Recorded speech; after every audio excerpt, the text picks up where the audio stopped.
ابو ہریرہ فرماتے ہیں نبی صلی اللہ علیہ وسلم فرمایا زمانے کے یکون فی آخر زمان یعنی قرب قیامت آخری زمانے میں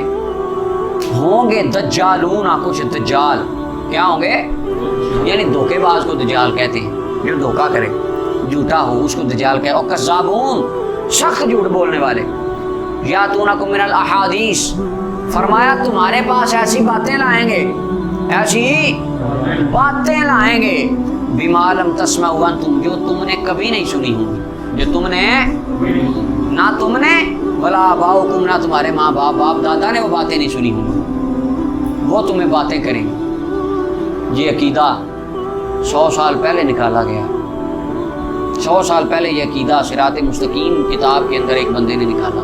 اس نے کہا اگر نبی کا خیال نماز میں آ جائے تو نماز ٹوٹ جاتی ہے، اور نعوذ باللہ یہ بھی لکھا کہ نبی علیہ السلام کا خیال نماز میں آنا یہ گدھے اور بیل کے خیال سے برا ہے، نعوذ باللہ۔ اب یہ بات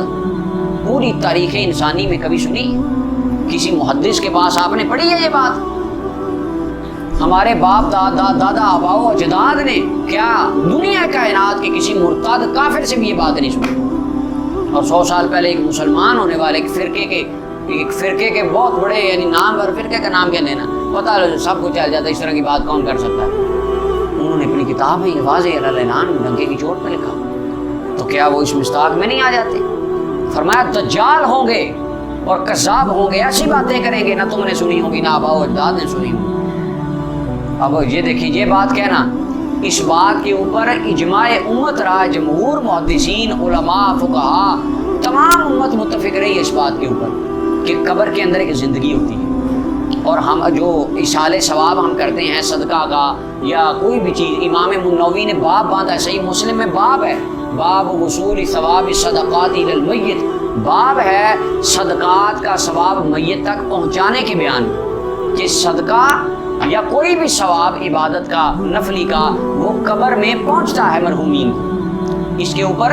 تواتر کے ساتھ عمل بھی رہا ہے امت کا اور عقیدہ بھی رہا ہے۔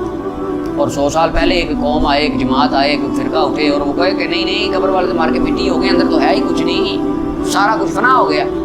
آپ کا جو مرضی کریں کچھ جاتا ہی نہیں، اندر پہنچتا ہی نہیں، ان کو تو ثواب ہی نہیں جاتا۔ تو یہ بات نہیں ہے، نہ ہم نے فرمایا نہ تم نے سنی ہوں گی نہ باؤ اجداد نے سنی ہوں گی، وہ کوئی نئی بات ہی لے آئیں گے۔ اور فرمایا فَإِيَّاكُمْ وَإِيَّاهُمْ، فرمایا اپنے آپ کو ان سے بچا کے رکھنا، ان کو اپنے آپ سے دور رکھنا، اپنے آپ کو ان سے دور رکھنا، بچ کے رہنا ان سے۔ لا يُضِلُّونَكُمْ وَلَا يُفْتِنُونَكُمْ، فرمایا کہیں تمہیں وہ گمراہ نہ کر دیں اور کہیں تمہیں وہ فتنے میں نہ ڈال دیں، لہذا ان لوگوں سے بچ کے رہنا۔ اچھا یہاں پہ مولا علی قاری نے بڑی کمال بات کی۔ مولا علی قاری فرماتے ہیں اس سے مراد یہ ہے کہ کچھ ایسے لوگ ہوں گے کہ ان کی وضاحت علماء فقہا والی ہوگی، ان کی وضاحت دینداروں والی ہوگی، اور دینداروں کے بھیس میں آ کے وہ تمہیں جھوٹی جھوٹی باتیں وہ بتائیں گے جو کائنات میں کبھی کسی نے نہیں سنی ہوگی۔ فرمایا وہ دجال ہوں گے اور کذاب ہوں گے، ان سے بچ کے رہنا۔